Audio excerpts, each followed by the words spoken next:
오늘은 알렉산더의 헬라 제국을 공부할 차례입니다. 오늘 강의 포인트는 알렉산더가 꿈꿨던 전 세계 헬라화의 비전은 무엇이었고, 그 비전에서 출발한 헬레니즘 시대가 신약 성경에 어떤 영향을 끼쳤는지를 공부하는 건데요. 그 전에 먼저 알렉산더가 등장하기 이전에 그리스의 도시국가들에는 어떤 일들이 있었고, 알렉산더의 헬라 제국은 어떻게 탄생되었는지부터 살펴보겠습니다. 르네상스 시대의 유럽인들은 주전 479년부터 336년 사이, 즉 2차 그리스 페르시아 전쟁 이후 알렉산더의 등장 이전까지의 시대를 고전기로 명칭하고 롤모델로 삼았습니다. 그 정도로 2차 그리스 페르시아 전쟁이 세계사에 끼친 영향은 엄청나게 컸다는 뜻이죠. 이 전쟁에서 큰 공을 세운 아테네는 이후 약 50년간 지중해의 강자로 군림하면서 황금기를 누립니다. 이 시기의 아테네는 민주주의, 철학, 학술, 문화, 예술의 첨단을 이끄는 서구 문명의 산실이었습니다. 철학의 아버지로 불리는 아테네 철학자 소크라테스가 출연하고, 소크라테스의 제자 플라톤, 플라톤의 제자 아리스토텔레스로 아테네 철학이 계승되면서 그리스 철학은 절정에 도달하죠. 역사의 아버지로 불리는 헤로도토스, 일리아스와 오디세이를 저술한 세계 최초의 서사시인 호메로스, 다 이 고전기가 배출한 인물들입니다. 소포클레스, 유리피데스 같은 희곡 작가들도 다 이 시기의 사람들이에요.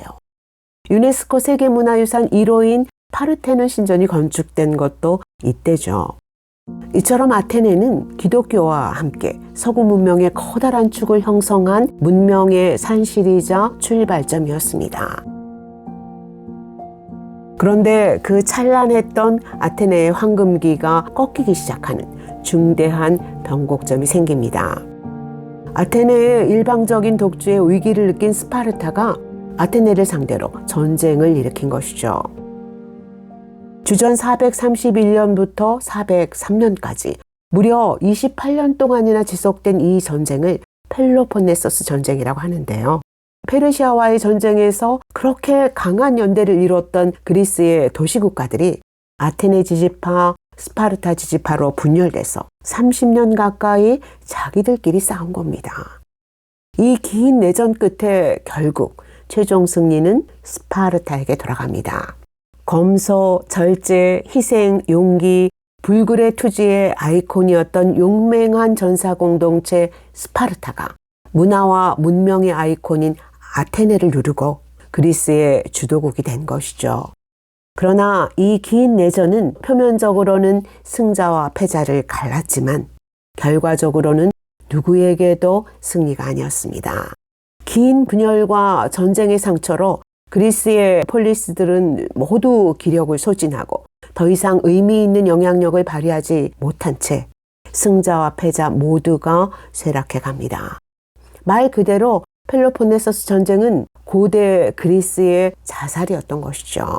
자기들끼리 싸우는 내전은 공멸의 지름길이라는 것을 역사가 가르쳐주고 있는 것입니다.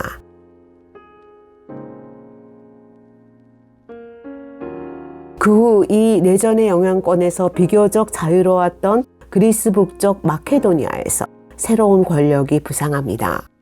그리스 변방지대의 야만인들 취급을 받던 마케도니아 왕국의 필리포스 2세가 그리스의 도시국가들이 패권 다툼으로 약해진 틈을 타서 군제를 개혁하고 조용히 힘을 기른 후 오랜 혼란으로 지쳐서 더 이상 적수가 되지 못하는 아테네, 스파르타, 테베를 제압하고 주전 346년에 그리스 동맹의 리더로 등극한 것입니다.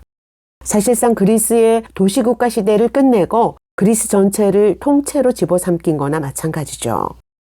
이 사람이 바로 알렉산더, 그리스 발음으로는 알렉산드로스의 아버지입니다. 필리포스 2세는 오랜 수건이었던 페르시아 원정을 떠나기 직전 암살당하는데요. 그 뒤를 이어서 주전 336년에 알렉산더가 20세의 나이로 마케도니아의 새 왕으로 등극하는 겁니다. 그는 신에 가장 근접한 인간이었다. 영화 알렉산더에서 알렉산더의 부하 장수였던 프톨레마이우스가 자기 주군을 회상하는 말이죠. 말 그대로 알렉산더는 초인적인 삶을 살다간 전쟁의 영웅이었습니다. 세계사는 이 왕에게 The Great King이라는 호칭을 붙여주죠. 알렉산더는 호메로스가 쓴 영웅들의 서사시 일리아스를 늘 베개 밑에 두고 잤다고 하는데요. 왕으로 등극한 후 그는 그야말로 영웅들의 서사시를 씁니다. 불과 10년여간의 그리스를 통일하고 소아시아, 팔레스타인, 페르시아, 이집트, 인도 북부 지역을 정복하면서 역사상 가장 짧은 기간에 가장 광대한 제국을 건설합니다. 그때까지 그는 단 한 번의 패전 없이 백전백승을 거두죠. 그중 가장 세기적인 전쟁은 주전 333년 아나톨리아 남부 이수스 평원에서 벌어진 동서양의 한판 승부, 페르시아와의 대전이었습니다. 이 이수스 전투에서 알렉산더는 오랜 숙적 페르시아의 다리오 3세에게 대승을 거두고 세계의 정복자가 됩니다. 이로써 200년 동안 세계를 호령하던 페르시아는 역사의 뒤안길로 사라지고 제국의 패권이 페르시아에서 헬라로, 즉 세계 최초로 동에서 서로 넘어간 겁니다. 이때부터 알렉산더의 헬라 제국이 팔레스타인 땅과 유대 사회의 새 주인이 된 것이죠.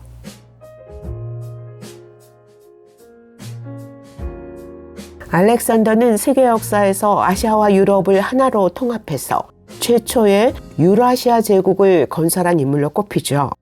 이 업적으로 그는 후대의 많은 군주들을 알렉산더 신드롬에 빠지게 했는데요. 로마의 줄리어스 시저는 알렉산더 대왕은 내 나이에 세계를 정복했는데 나는 이 나이까지 아무것도 잃은 것이 없구나 라고 눈물을 흘리며 개탄했다는 일화가 있죠. 다니엘서 8장은 이 왕을 서쪽에서 온 한 순념소의 힘이 심히 강성해 갈 때에 그 현저한 뿔이 꺾일 것이다 라고 예언했었습니다. 다니엘의 예언대로 그 현저한 뿔, 알렉산더 대왕은 한창 힘이 강성했던 주전 323년에 33세의 나이로 갑자기 요절합니다. 그때까지 그가 진정 꿈꿨던 세상은 어떤 세상이었을까요? 여러분, 알렉산더는 단순히 거대한 제국 건설을 목표로 세계를 정복하려 했던 사람이 아닙니다. 알렉산더의 비전은 전 세계의 헬라화였습니다. 그는 고등한 그리스 문화로 모든 정복민들을 개화시키고 계몽해서 제국 전체를 헬라화하겠다는 열망으로 불탔던 사람이에요. 그리스 문화라는 코드로 유라시아 제국 전체를 하나의 시민으로 만드는 코스모폴리탄, 즉 세계 시민화가 그의 꿈이었던 것이죠. 이 세계의 정복자 알렉산더의 마음을 정복한 사람은 왕자 시절의 스승이었던 아리스토텔레스였습니다. 세상에 존재하는 모든 학문의 아버지로 불리는 이 스승의 학문에 깊이 심취되면서 그리스 문화의 매력에 완전히 빠졌다고 하죠. 그의 열망대로 전 세계 헬라화의 비전은 빠르게 실현됩니다. 정복지의 중요한 도시들마다 그리스의 문화, 예술, 학문, 철학이 급속도로 확산되고 세계 최초로 동서문화의 융합시대가 열린 것이죠. 즉 알렉산더는 인류 역사에서 최초로 세계 시민화의 문을 연 사람입니다. 그것이 세계사가 그에게 그레이트 킹이라는 호칭을 붙여주는 또 하나의 이유죠.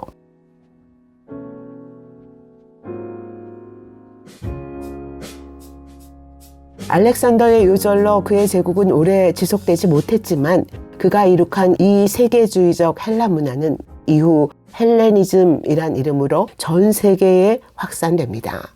헬레니즘이란 용어는 헬라식으로 만들다 또는 헬라식으로 행동하다 라는 의미를 담은 헬레니조라는 동사에서 유래된 건데요. 헬레니즘 시대란 알렉산더 사후에 헬라의 영향을 강하게 받은 헬라화된 문화가 전성기를 이뤘던 구간. 길게 보면 알렉산더의 등장부터 기독교가 성립된 시기까지를 말하는 겁니다. 헬레니즘과 헤브라이즘은 서구 문명의 두 축을 이루는 아주 중요한 사상이죠. 헤브라이즘의 중심 가치가 성경, 계시, 신앙, 공동체 중심이라면 헬레니즘의 중심 가치는 이성, 논리, 과학, 인간 중심의 사고를 할 수 있습니다.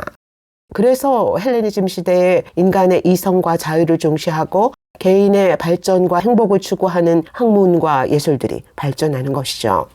의학, 과학, 기술 분야에서는 실용주의 학문이 크게 발전하고 철학에서는 자연과의 조화로운 삶을 강조하는 스토아 학파와 쾌락을 추구하는 에피쿠로스 학파가 주류를 이루게 됩니다. 또 하나, 헤브라이즘의 중심 사상이 유일신 신앙이라면 헬레니즘의 특징은 융합입니다.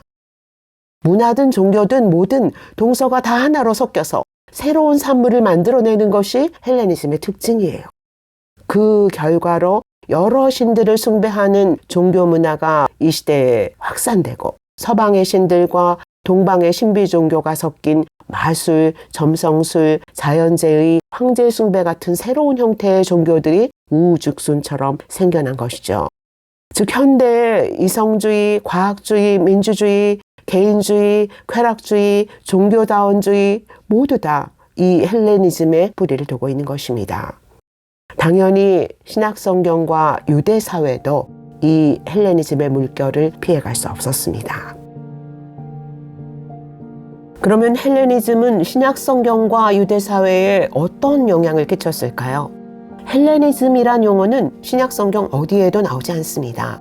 그러나 헬레니즘의 흔적은 여러 곳에서 나타나죠. 가장 뚜렷한 흔적은 신약성경 자체가 헬라어로 기록되었다는 것입니다. 그보다 더 중요한 흔적은 복음서 기자들이 중요한 개념을 표현하는 용어들에서 나타납니다. 예를 들어 요한복음 1장이 말씀이신 그리스도를 표현하는 로고스라는 단어는 헬라의 스토아 철학에서 유래된 용어입니다. 헬라 철학에 익숙한 독자들에게 그리스도를 헬라의 개념으로 이해시키려 했던 것이죠.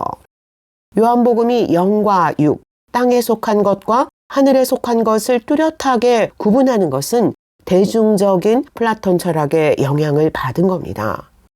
사도행전 17장 8절은 이렇게 말하죠. 바울이 에피쿠로스와 스토아 철학자들과 쟁론했다.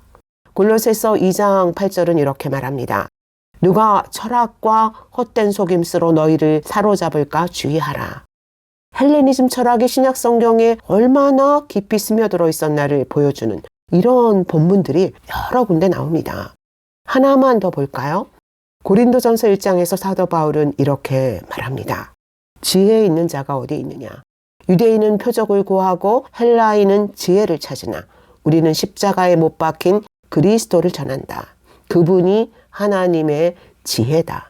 인간의 지혜, 소피아를 가장 중요한 목표로 삼는 그 헬라 철학의 본산지 그리스 성도들에게 그들의 철학이 추구하는 개념으로 복음을 설명하고 있는 것이죠. 이 헬레니즘의 흔적들을 이해해야 신약 성경이 보이는 겁니다. 헬레니즘의 흔적은 유대인들의 일상의 삶 속에도 깊이 스며들어 있었습니다. 두로, 가이사랴, 데가볼리, 디베라 호수, 갈릴리 이런 지명들은 다 헬라어입니다.